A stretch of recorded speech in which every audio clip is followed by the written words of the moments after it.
Bonjour et bienvenue dans cette nouvelle vidéo autour de ConfigUI et Stable Diffusion. Et aujourd'hui, nous allons enfin voir comment faire de l'animation dans ConfigUI pour avoir cette image qui est donc évidemment perfectible, mais déjà, ça serait une bonne base pour expliquer le concept. Donc comme d'hab, on va partir vraiment de la base et on va progresser comme ça, étape par étape. Donc ma première base que je dois vous expliquer, c'est ça. J'ai un prompt ici avec beaucoup de mots-clés, c'est pas très narratif, mais en gros, l'idée c'est d'avoir une femme guerrière habillée qui court qui court devant la caméra. Donc de base, le premier truc à savoir, parce que ça je ne l'avais pas montré, c'est que dans un empty latent image, ou si on fait un repeat latent image quand c'est un image to image, on est capable de générer plusieurs images en sortie. Donc là j'en mets 10, et si je fais ça de base, je vais avoir 10 images comme ça de femmes guerrières dans une forêt, parce que j'avais mis dans une forêt, qui court. Donc là, il n'y a aucune consistance de cadrage, de décor. C'est des propositions complètement différentes. Il y en a 10, mais à chaque fois, on garde l'esprit du prompt. Voilà. Donc du coup, nous déjà, on aimerait bien avoir une consistance. C'est-à-dire faire 10 images, mais que globalement, chaque image se ressemble un peu, quoi. Elle soit juste progressive. Donc du coup, je vais vous présenter déjà deux trois trucs. C'est-à-dire que là, ce qui va nous intéresser, c'est Animate Diff. Et donc, c'est un custom node et Animate Diff Evolved. Donc ça, c'est hyper important. Et donc, on va le connecter comme ça, on va l'intercaler dans le modèle sur notre text-to-image, notre setup de text-to-image qu'on avait. Et donc là, pour l'instant, on va y aller petit à petit. Globalement, qu'est-ce qu'il faut savoir? Il faut savoir que grâce à ça, je vais rentrer dans le détail, mais après, mais déjà, il faut savoir que ça va nous permettre de garder en tête, on va avoir juste une proposition qui va rentrer par le modèle checkpoint, et on va arriver à le garder en tête globalement pendant un certain nombre de frames.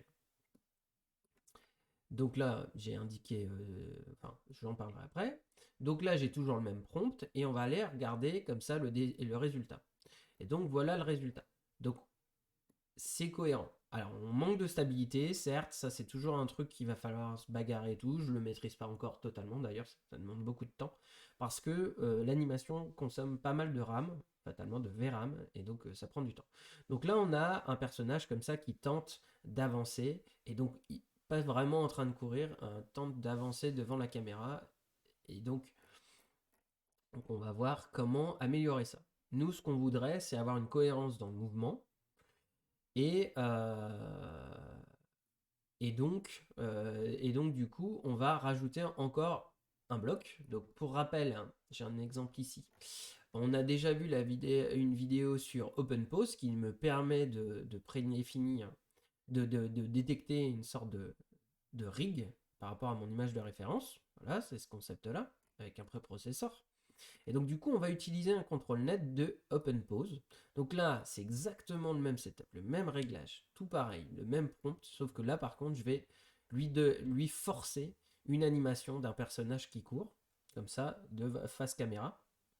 Je vais l'intégrer. Pour loader ça, je vais utiliser donc, de ConfigUI Video Helper Suite. Ça me permet d'aller pointer vers un dossier et toutes les images qui sont dans le dossier automatiquement les loader. Et donc ça, mon vidéo combat me permet d'exposer l'animation pour cette vidéo-là, pour ce record-là, c'est plus facile pour vous montrer. Je vais donc classique, hein, maintenant on sait, c'est-à-dire que j'utilise un contrôle net de type pause, cette fois-ci, en SD 1.5, je l'applique, et là, voilà le résultat. Donc on est globalement, donc on a un site différent au niveau du style du personnage, mais là, on a gagné en cohérence, comme la fois d'avant, mais en plus de ça, on a une animation qui est beaucoup plus cohérente, parce qu'on lui force en fait l'anime. Je vais faire une petite interlude pour expliquer globalement, parce que c'est quand même le cœur de l'animation, c'est de l'animated diff. L'animate diff, sorry. Donc, du coup, par rapport à ça, ce qu'il faut comprendre, globalement, je vais aller direct sur la page du GitHub. En gros, ce qui va se passer, ce qui va être important, c'est le context option. Donc il y en a plusieurs, donc à vous de les tester. Je les ai pas tous testés encore, j'ai encore à approfondir par là, mais ce qu'on voit, c'est que là, il va y avoir des portions comme ça, c'est-à-dire que si mon image, elle fait 63 frames, en gros, pour préserver la RAM, on va essayer de loader par paquet là. Donc du coup, on a 64 frames ici. Le context length, il est de 16. Donc du coup, on va faire des paquets de 16 images. Et donc, il va essayer du coup de loader en mémoire 16 images par 16 images. Ok, créer une image qui est cohérente sur 16 images. Donc ça me fait quand même 16 images à générer en même temps. Donc ça gonfle la RAM. C'est pour ça qu'il faut bien faire gaffe sur les paquets. Mais le problème qu'on aura de faire 16 images par 16 images et les mettre bout à bout, c'est-à-dire qu'on pourrait avoir des incohérences par paquet de 16. C'est pour ça qu'il y a des problèmes de stabilité dans ce que je vous ai montré. Donc l'idée derrière, c'est de faire des transitions douces, on va dire, avec des contextes overlap qui permettent de se dire qu'on ne fait pas 16 bout à bout, mais si je pouvais mettre pause, ça serait plus pratique. Mais le premier arrive à 16 et après le deuxième démarre à 12. Donc en fait, il y a bien 4 images d'overlap qui vont se partager entre les deux paquets. Et donc, on va laisser l'IA faire une espèce de transition comme ça, en douceur, sur 4 frames, entre sa proposition du premier paquet et sa proposition du deuxième paquet. Donc, c'est là où. Donc, du coup, l'idée, c'est d'avoir un peu une meilleure consistance. Et ça sera vraiment toujours ça la difficulté. Donc il y a plusieurs comportements possibles selon les context options qu'on utilise. Il y en a qui consomment plus de RAM que d'autres. Là, par exemple, l'idée, c'est de stocker toutes les images d'un coup. Donc, du coup, le modèle, avant de commencer à créer des propositions, il a en mémoire toutes les images. Et après, il va juste acter une proposition cohérente sur 16 images, mais il doit stocker en mémoire euh, toutes les frames d'abord. Donc ça va consommer beaucoup de RAM, mais vous aurez une meilleure stabilité. Donc voilà, donc maintenant on est rentré un peu plus sur la logique derrière Animate Diff, on va voir comment arriver à stabiliser les choses. Justement, on va aider à ce qu'il y ait une cohérence d'une image à l'autre. Donc, Animate Diff, sorry. Et, et donc, du coup, je vais rajouter un IP adapteur. Donc, on sait ce que c'est maintenant, les IP adapteurs. Donc là, pour l'instant, globalement, ce que je vais faire, c'est que je vais faire un IP adapteur classique, donc avec une version qui est linéaire, et avec un IP adapteur plus. Donc, d'une part, je vais essayer d'affecter, je vais lui dire, inspire-toi de ce personnage-là. Voilà. Et j'en profite pour globalement faire un masque où je dis, tu me placeras le personnage dans cette zone-là. Alors, pour que ça marche, il faut que, du coup, j'indique que le personnage est dans cette zone-là et le, l'open pose, lui, est globalement dans la même région que le personnage. Donc globalement, ça va aider le modèle à se dire alors attends, je dois impliquer et je dois intégrer l'animation de mon rig entre guillemets et de l'autre côté, dans cette zone-là, en plus, j'ai ma référence de personnage, donc j'ai plus qu'à essayer de m'inspirer de ce personnage pour créer un personnage à moi, mais qui est inspiré de ça. Et de l'autre côté, j'inverse le masque pour dire que derrière ce masque-là, globalement, tu t'inspires d'une rue de Chinatown. Parce que au début, j'avais parlé de forêt, j'ai oublié de le dire, mais là, j'avais remplacé sur les deux prompts d'avant en animé par Chinatown. Et du coup, dans celui-là, pareil, c'est toujours Chinatown. Donc je mets une référence de Chinatown, mais là, comme je force le style, avant on avait un Chinatown classique, avec, enfin, classique carte postale, avec des lampions, tout ça, alors que là, c'est plus une Chinatown, une rue en Chine, dans une ville chinoise. Donc c'est pas aussi carte postale que ça.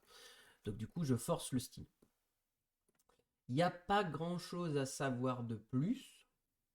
Le contrôle net, c'est toujours le même, c'est avec l'open pose.